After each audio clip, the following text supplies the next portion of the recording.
আমরা কর অব্যাহতির সংস্কৃতি থেকে ধীরে ধীরে বের হব। আমরা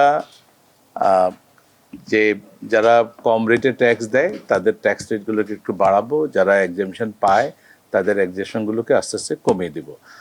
আর অন্যান্য জায়গায় অপারেশনাল লেভেলে বিশেষ করে advance income tax, turn over tax, যেগুলোর কারণে ব্যবসায়ীদের প্রবলেম হচ্ছে সেগুলোকে আমরা রেশনালাইজ করব। এটা হচ্ছে আমাদের একটা মেজর শিফট হবে এবারে।